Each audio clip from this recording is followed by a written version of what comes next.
বিসমিল্লাহির রহমানির রহিম। প্রিয় সাংবাদিক বন্ধুগণ, আসসালামু আলাইকুম।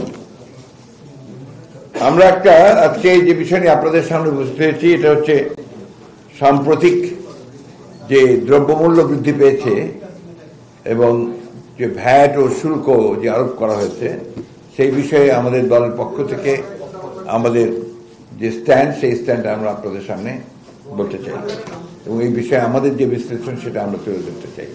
এখানে আমাদের সঙ্গে আছেন আমাদের জাতীয় স্থায়ী কমিটির সদস্য আমির খসরু মাহমুদ চৌধুরী এবং আমাদের চেয়ারপারসনের উপদেষ্টা জাবিউল্লাহ সাহেব। আমরা আপনাদের সামনে এই বিষয়গুলো তুলে ধরব। মাঝের কয়েকটা বিষয়ে আমরা আপনাদেরকে প্রজেক্টের মাধ্যমেও আমরা দেখাবো। প্রিয় সাংবাদিক ভাই ও বোনেরা, আসসালামু আলাইকুম। সম্প্রতি আমরা লক্ষ্য করছি যে বর্তমান অন্তর্বর্তী সরকার চলমান অর্থনৈতিক অস্থিতিশীলতা তথা উচ্চ মূল্যস্ফীতির মধ্যেই 100টিরও বেশি পণ্যের উপরে ভ্যাট ও সম্পূরক শুল্ক আরোপ করেছে। কিছু পণ্যের কর অব্যাহতি তুলে নিয়েছে। এর মধ্যে রয়েছে নিত্য প্রয়োজনীয় খাদ্যদ্রব্য, পোশাক, ওষুধ ও মোবাইল ইন্টারনেট সেবা। এই সিদ্ধান্তটি সাধারণ মানুষের দৈনন্দিন জীবনে, বিশেষ করে দরিদ্র মধ্যবিত্ত জনগোষ্ঠীর উপর নেতিবাচক প্রভাব ফেলবে, চাপ বাড়াবে। সরকারের বক্তব্য থেকে বোঝা যায়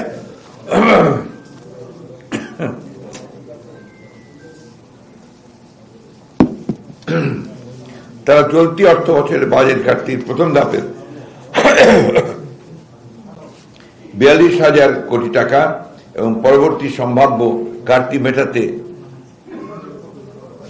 এবং ট্যাক্স জিডিপি রেশিও শর্ত পূরণ করে IMF এর জন্য এই ভ্যাট বাড়িয়েছে। কারণ বর্তমান রাজস্ব দিয়ে সরকার বাজেটের খরচ মেটাতে পারছে না। একইভাবে কিছুদিন পূর্বে সরকার 22,500 কোটি টাকা ছাপিয়েছে কিছু লুণ্ঠিত ব্যাংকের তারল্য সংকট মোকাবেলায়।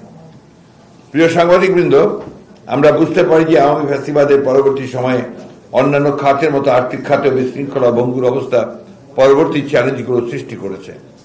তথাপি বিএনপি বর্তমান অন্তর্বর্তীকালীন সরকারের এমন সিদ্ধান্তে সাধারণ জনগণের জীবনের উপর প্রভাব নিয়ে উদ্বিগ্ন। পতিত আওয়ামী লীগ সরকার গত 15 বছর দুর্নীতি ও লুটপাটের মাধ্যমে দেশের অর্থনীতিকে কার্যত ধ্বংস করে ফেলেছে।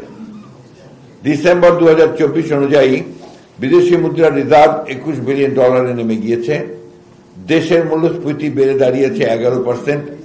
অনেক ক্ষেত্রে এটি 25%-এর বেশি বেড়েছে।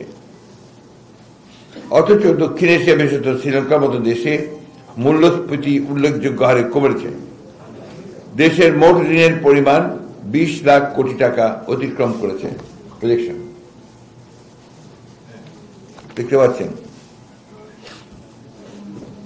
আপনারা, পরে এটার কপিও পেয়ে যাবেন।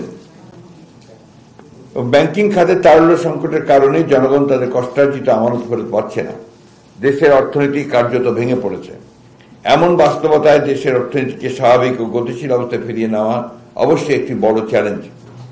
দেশের শাসন ব্যবস্থায় যেই থাকুক না কেন, তাকেই সেই চ্যালেঞ্জ নিতে হবে এবং যোগ্যতা ও সাহসের সঙ্গে তা মোকাবেলা করতে হবে। কিন্তু অত্যন্ত উদ্বেগের বিষয়, বর্তমান অন্তর্বর্তী সরকার এই চ্যালেঞ্জগুলোকে কার্যকরভাবে মোকাবেলা না করে একটি অর্থনৈতিক গঠনের ভিত্তি তৈরির দিকে মনোযোগ না দিয়ে চলতি অর্থ বছরের মাঝপথে হঠাৎ করে ভ্যাট শুল্ক বৃদ্ধি করল, যা সহজ কিন্তু জনগণের জন্য কল্যাণকর নয়। উপস্থিত সাংবাদিকবৃন্দ, সরকার গত নভেম্বর 2024 মাসে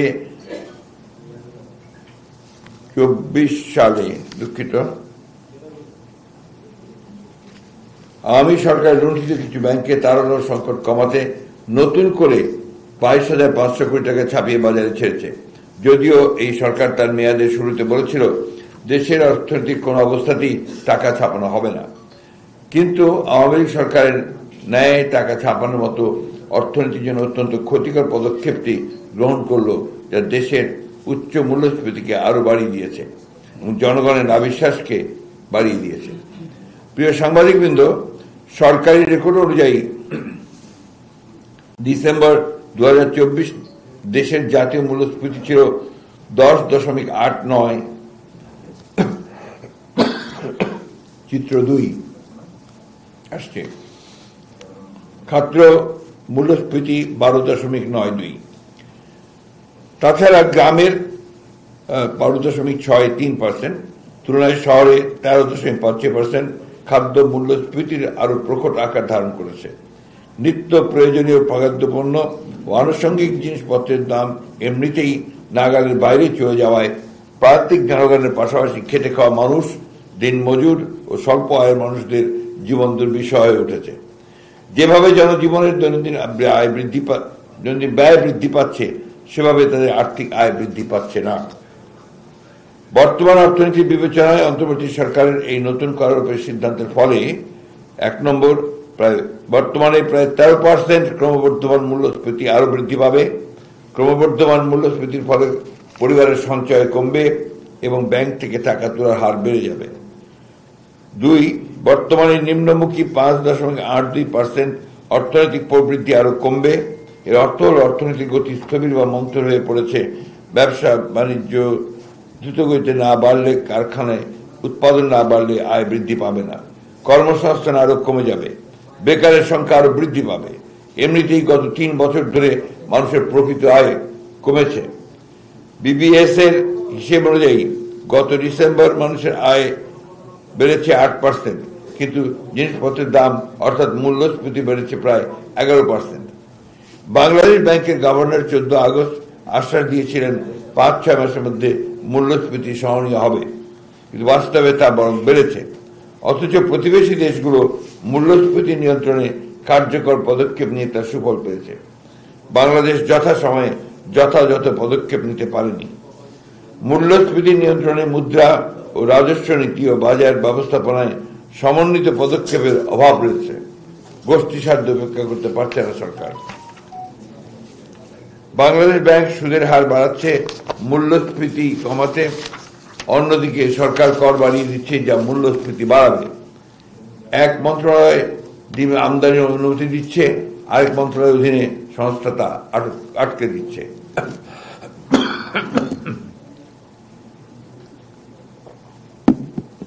এই অদক্ষতা ও সমন্বয়হীনতার মাসুল দিতে হচ্ছে সাধারণ জনগণকে।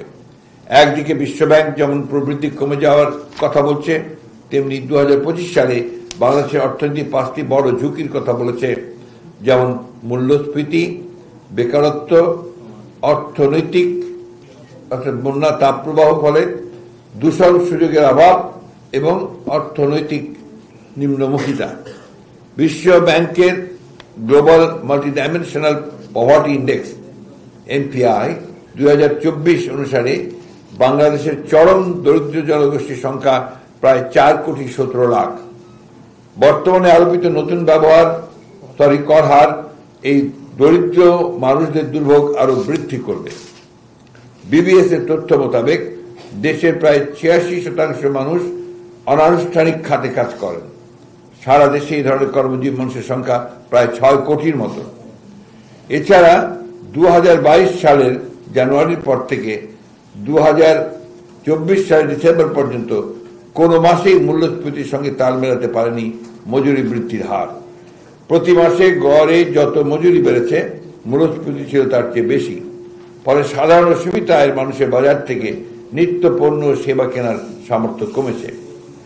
গবেষণা প্রতিষ্ঠান সানেমের দেশব্যাপী গৃহস্থালী জরিপ 2023-এর আরেকটি সমীক্ষায় দেখা যায় যে সেপ্টেম্বর 2022 থেকে 2023 সালের ফেব্রুয়ারির মধ্যে উচ্চ মূল্যস্ফীতির চাপে 70% খানা বা পরিবার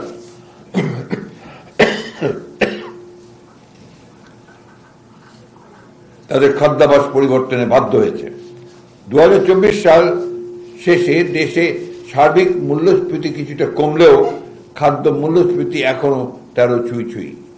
অর্থনৈতিক পরিস্থিতি বিষয়ক শ্বেতপত্র প্রণয়ন কমিটি চূড়ান্ত প্রতিবেদনের প্রদত্ত তথ্য মোতাবেক বর্তমানে প্রায় 2 কোটি লোক রয়েছেন যারা দুদিন কাজ বা আয় করতে না পারলে দারিদ্র্য সীমার নিচে নেমে যেতে বাধ্য হবেন।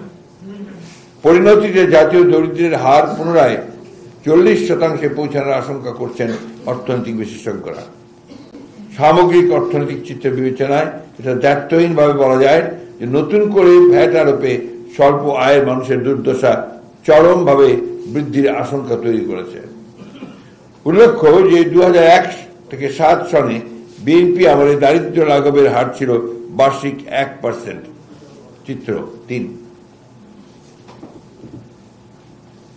দারিদ্র্য লাঘবের যে হার গত 1.5 দশক ধরে ফ্যাসিস্ট হাসিনার সময় ক্রমাগতভাবে হ্রাস পেতে থাকে, তাছাড়া পতিত আওয়ামী লীগ সরকারের শাসনামলের 1.12% তুলনায় বিএনপি সরকারের শাসনামলে 1.76% দারিদ্র্য সীমার নিচে বসবাসকারী জনসংখ্যার বার্ষিক গড় হ্রাসের পরিমাণ বেশি ছিল। চিত্র 4। আমাদের মনে রাখতে হবে যে গ্রামের দরিদ্র মানুষ না খেয়ে মরে না ঠিকই, কিন্তু তারা অর্ধাহারে দিন কাটায়। বর্তমানে খাদ্যদ্রব্য সহ অন্যান্য জিনিসপত্রের দাম লাগামহীনভাবে বৃদ্ধি পাওয়ার কারণে একজনের আয় দিয়ে সংসার চালানো খুবই কষ্টসাধ্য হয়ে পড়েছে। তাই পিতা মাতা কোনো উপায় না দেখে ছেলেমেয়েদের কাজে লাগিয়ে দিচ্ছেন শুধু খেয়ে বেঁচে থাকার জন্য। তাই সরকারের ভ্যাট ও শুল্ক বৃদ্ধির প্রভাব শিক্ষাক্ষেত্র সহ সকল ক্ষেত্রে পড়তে বাধ্য এবং সার্বিকভাবে হত দরিদ্রের উপরই পড়বে বেশি। 4. বর্তমান উচ্চ মূল্যের জ্বালানি খরচ আরো বাড়বে। 5. পর্যাপ্ত সময় না দিয়ে বিদ্যমান টার্নওভার ট্যাক্স থ্রেশহোল্ড 50 লাখ থেকে 30 লাখ এবং ভ্যাট রেজিস্ট্রেশন থ্রেশহোল্ড 3 কোটি থেকে 50 লাখে নির্ধারণ করা ক্ষুদ্র ব্যবসায়ীদের ওপর কমপ্লায়েন্স প্রেসার বাড়াবে এবং অপ্রাতিষ্ঠানিক অর্থনীতি ইনফর্মাল ইকোনমি বৃদ্ধি পাবে, যা দেশের জন্য কোনো অবস্থাতেই মঙ্গলজনক হবে না। 6. ব্যবসায়িক ব্যয় কস্ট অফ বিজনেস এবং শিল্প কারখানাগুলোতে উৎপাদন খরচ বৃদ্ধি পাবে এবং মোট উৎপাদন হ্রাস পাবে। এতে বেকারত্ব আরো বৃদ্ধি পাবে। এমনিতেই দেশে বেকারের সংখ্যা 26,60,000।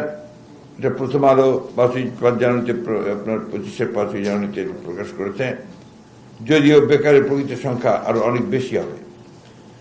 7. ক্রেতাদের ক্রয় ক্ষমতা আরো হ্রাস পাবে। 8. নিম্ন আয় জনগোষ্ঠীর জীবন ধারণ আরো দুর্বিষহ হয়ে উঠবে। ব্যবসায় বিনিয়োগ কমবে। রপ্তানি প্রতিযোগিতার ক্ষমতা হ্রাস পাবে। সর্বোপরি অর্থনীতি ও দেশের জনগণের উপর ক্ষতিকর প্রভাব পড়বে। সরকার নীতি সুদহার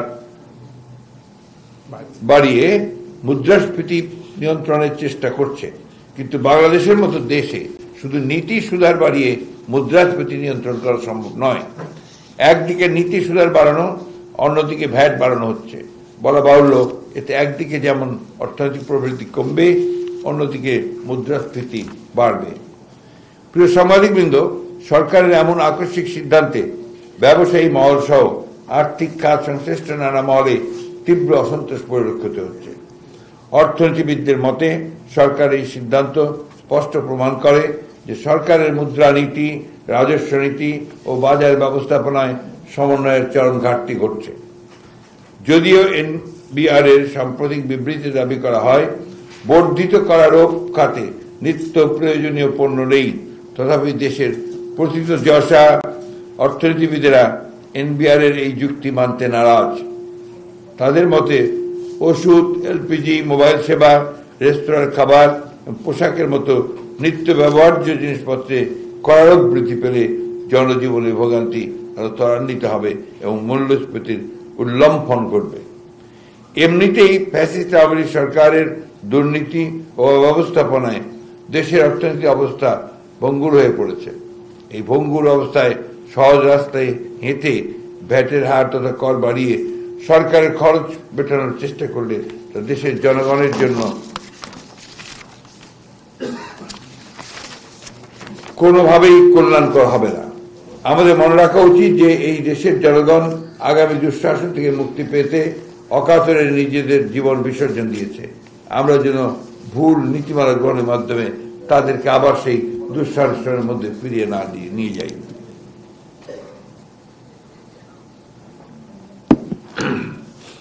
আমরা পূর্বে বলেছি যে এই অন্তর্বর্তী সরকারকে আমরা সর্বাত্মক সমর্থন ও সহযোগিতা করে যাব। তাই সরকারকে অনুরোধ করছি, আপনার নীতিমালা প্রণয়নে জনগণের কথা সর্বপ্রথম বিবেচনায় নিন। দেশের বর্তমান অর্থনৈতিক বাস্তবতায় রাজস্ব সংগ্রহের জন্য অন্যান্য উপায় বিবেচনা করার এবং সেই অনুযায়ী কাজ করার সুযোগ রয়েছে। আপনারা পরোক্ষ কর না বাড়িয়ে প্রত্যক্ষ কর বাড়ানোর দিকে মনোযোগ দিন, কারণ পরোক্ষ কর সকল শ্রেণীর মানুষকে প্রায় সমানভাবে প্রভাবিত করে এবং নিম্নবিত্ত মানুষের উপরে বোঝাটা বাড়ায়।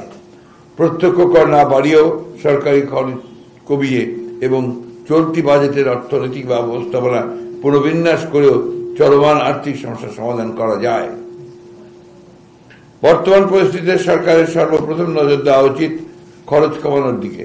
আমরা মনে করি সরকার তার উন্নয়ন বাজেট পুনর্বিবেচনা করে অপ্রয়োজনীয় ও আর্থিকভাবে অযৌক্তিক প্রকল্পগুলো বাদ দিলে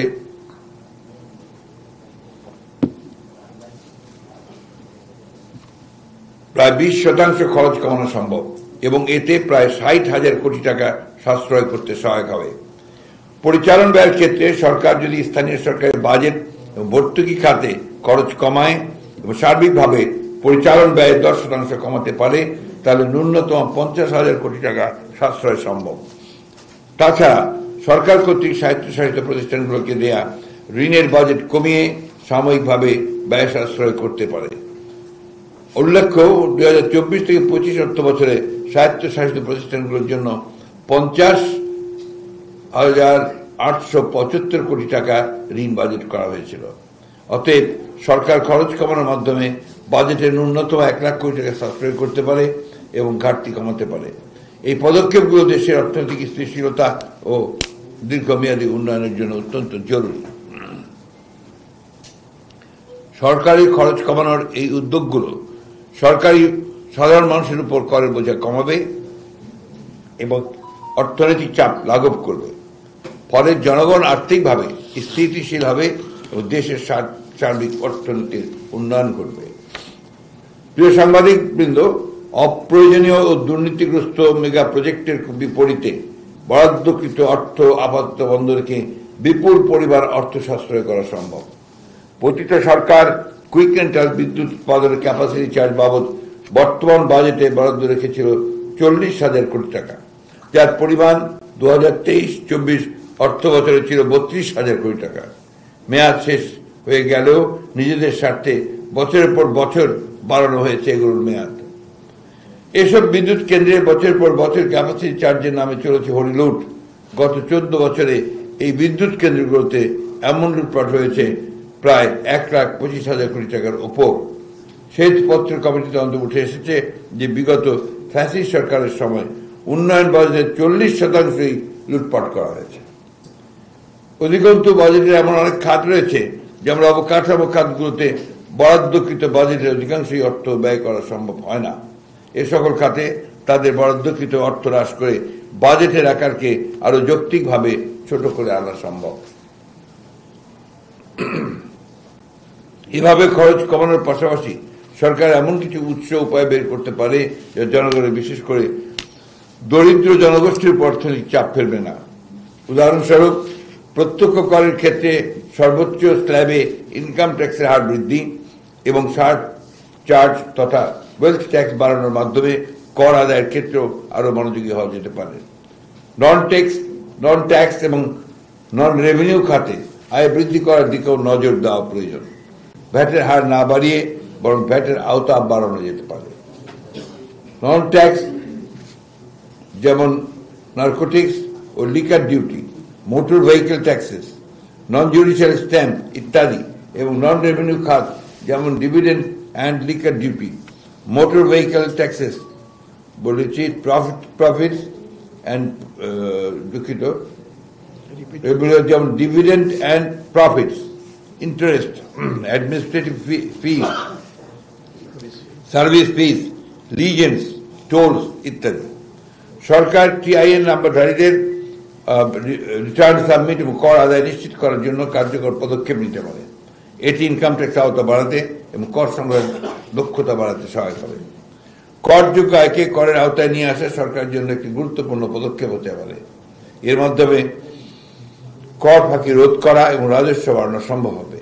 এছাড়াও এটি কর ব্যবস্থা আরো স্বচ্ছ ও সুবিন্যস্ত করতে সহায়ক হবে, যা দেশের অর্থনৈতিক স্থিতিশীলতা বজায় রাখতে এবং সরকারি আয় বৃদ্ধি করতে সহায়তা করবে। দুর্নীতিবাজ ব্যক্তিদের সম্পদ যা জব্দ করা হয়েছে বা অ্যাকাউন্ট ফ্রিজ করা হয়েছে আইনানুগ পন্থায় সেই অর্থ ব্যবহার করা সরকারের জন্য একটি কার্যকর পদক্ষেপ হতে পারে। তাছাড়া যে সকল সরকার সেক্টরে অব্যবহৃত প্রয়োজনীয় অতিরিক্ত অর্থ রয়েছে তা চিহ্নিত করে ওই সকল অলস অর্থের যথাযথ আইনানুগ ব্যবহার নিশ্চিত করা যেতে পারে। এই মুহূর্তে কারো টাকা উদ্ধারের জোরালো চেষ্টা করা, ব্যাংকের লুণ্ঠিত টাকা ও নন পারফরমেন্স লোনের টাকা উদ্ধারের ব্যবস্থা করা হবে একটা অত্যন্ত গুরুত্বপূর্ণ পদক্ষেপ।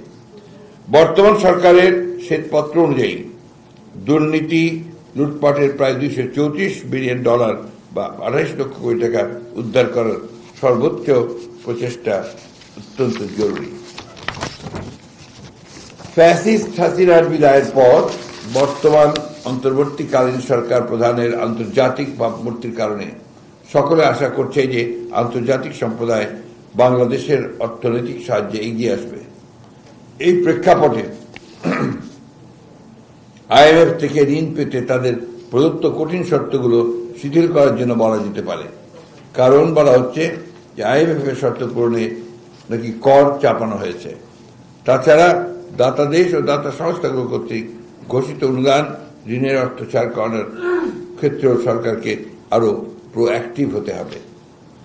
পতিত আওয়ামী লীগ সরকারের সময় অনেক ক্ষমতাশালী ব্যক্তি ও প্রতিষ্ঠানকে অন্যায়ভাবে কর অব্যাহতি দেওয়া হয়েছিল, কর্পোরেট ট্যাক্স রিবেট। তারা অনেকেই অন্যায়ের পথ বেছে নিয়ে অনৈতিকভাবে কর ফাঁকি দিয়েছেন। অন্তর্বর্তীকালীন সরকার এই অন্যায় ও আর্থিক অনিয়মের পথ বন্ধ করে প্রত্যক্ষ কর বাড়াতে পারে। এর ফলে একদিকে যেমন সরকারের রাজস্ব আয়ের পরিসর বৃদ্ধি পেত, ঠিক তেমনি শুল্ক কারারোপের মতো জনবিধ্বংসী সিদ্ধান্ত এড়ানো যেত। বিগত সরকার বৃহৎ ঋণ খেলাপিদের নানা অনৈতিক সুযোগ সুবিধা দিয়ে খেলাপি ঋণের বোঝা সৃষ্টি করেছে। মাত্র 3% নগদায়ন করে বৃহৎ আকার ঋণ পরিশোধের শিডিউল করে তাদেরকে ঋণ খেলাপির তালিকা মুক্ত করে রেখেছে। সরকারের উচিত এসব ঋণ খেলাপি অলিগার্কদেরকে অপরিশোধিত ঋণ পরিশোধে এবং বিদেশে পাচারকৃত অর্থ ফেরত আনতে বাধ্য করা। বর্তমানে ভ্যাট ও রাজস্ব প্রশাসনে পতিত সরকারের দোষরা এখনো বহাল তবিয়তে অবস্থান করছে। ফলে পূর্বের মতো এই খাতের চলমান অব্যবস্থাপনা, অস্বচ্ছতা ও দুর্নীতির কারণে রাজস্ব প্রশাসন তার কাঙ্ক্ষিত রাজস্ব আহরণের লক্ষ্যমাত্রা অর্জনে ব্যর্থ হচ্ছে। অন্তর্বর্তীকালীন সরকার উচিত ছিল রাজস্ব প্রশাসনের স্বচ্ছতা ও ধারাবাহিক জবাবদিহিতা নিশ্চিত করা এবং নজিরবিহীন দুর্নীতি প্রতিরোধ করে সরকারের বার্ষিক রাজস্ব লক্ষ্যমাত্রা অর্জন করা। জনগণের কাছ থেকে সহজ পন্থায় পরোক্ষ কর আদায় করে রাজস্ব বৃদ্ধির এনবিআর এর অযৌক্তিক পরামর্শ জাতীয় স্বার্থ বিরোধী। এছাড়া কর ফাঁকি রোধ করে কর প্রশাসনের উন্নতি করেও রাজস্ব আয় বাড়ানো যায়। পরিসংখ্যান বলছে বিভিন্ন খাতে কর ফাঁকির কারণে বছরে সরকারের প্রায় 56,000 কোটি টাকা থেকে প্রায় 3 লাখ কোটি টাকা পর্যন্ত রাজস্ব আয় কম হয়। নানা কারণে তথ্য প্রযুক্তি ব্যবহার করে এই কর ফাঁকি রোধ করা যায়। মোট কথা, কর ব্যবস্থাপনার দুর্নীতি হয়রানি কমাতে এনবিআর নিরীক্ষায় অটোমেশন নিশ্চিত করতে হবে। এনবিআর এর বর্তমান কাঠামো অক্ষুণ্ণ রেখে সরকারের অভ্যন্তরীণ রাজস্ব বৃদ্ধি সম্ভব নয়। গত 15 বছরে ফ্যাসিবাদী লুটেরা গোষ্ঠী ও তাদের দোসর অলিগার্করা জনগণের সম্পদ লুটের অংশ হিসেবে ধনিক শ্রেণীর ওপর আয় করের তুলনায় সাধারণ মানুষের উপর পরোক্ষ কর বেশি বসিয়ে রাজস্ব আহরণ করছে। ছাগল কাণ্ডের দুর্নীতিবাজ মতিউররা এ কাজে প্রত্যক্ষ বা পরোক্ষ দোসর হিসেবে সহযোগীর ভূমিকা রেখেছে। বলার অপেক্ষা রাখে না, এর পরিণতিতে সমাজের চরম অর্থনৈতিক বৈষম্য বৃদ্ধি পেয়েছে। অর্থনীতির অন্যতম মূল উৎস কৃষির উপরও জোর দিতে হবে। প্রতিদিনকার কৃষিপণ্য উৎপাদনে তথা শাকসবজি উৎপাদনে বাড়ির আঙিনা থেকে শুরু করে সকল পতিত জমি ব্যবহার করতে হবে। প্রিয় সাংবাদিকবৃন্দ, যদিও বর্তমান অর্থনৈতিক অবস্থায় আওয়ামী সরকারের 2,50,000 কোটি টাকার বেশি বাজেট ঘাটতি মোকাবেলা একটা বড় চ্যালেঞ্জ, সরকার একদিকে খরচ কমিয়ে অন্যদিকে আয় বাড়িয়ে বর্তমান বাজেট ঘাটতি কিছুটা হলেও সমাধান করতে পারে এবং অর্থনৈতিক সংকট মোকাবেলার জন্য কার্যকর পদক্ষেপ নিতে পারে। প্রসঙ্গত বাজেট প্রস্তুতির সময় আমরা বলেছিলাম এটি একটি অবাস্তব বাজেট যা দেশের অর্থনৈতিক পরিস্থিতিকে আরো জটিল করে তুলবে। সাংবাদিক বন্ধুগণ, বর্তমানের প্রেক্ষিতে বঙ্গোপসাগরে যে আলোচনার প্রেক্ষিতে আমরা মনে করি সাধারণ জনগণের উপরে কর এবং ভ্যাট তথা পরোক্ষ কর আরোপের মতো এই অপরিণামদর্শী সিদ্ধান্ত অবিলম্বে প্রত্যাহার করার আমরা আহ্বান জানাচ্ছি। ধন্যবাদ। আল্লাহ হাফেজ। বাংলাদেশ জিন্দাবাদ।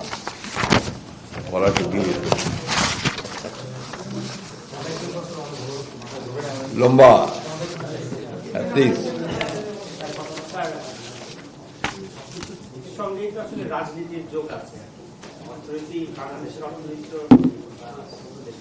এর উপরে যদি আপনাদের স্পেসিফিক না এইটার উপরে যদি স্পেসিফিক ইকোনমিক কোশ্চেন থাকে সেটা আগে করেন, তারপরে রাজনীতিকে ওখানে টেনে নিয়েছেন আর কি।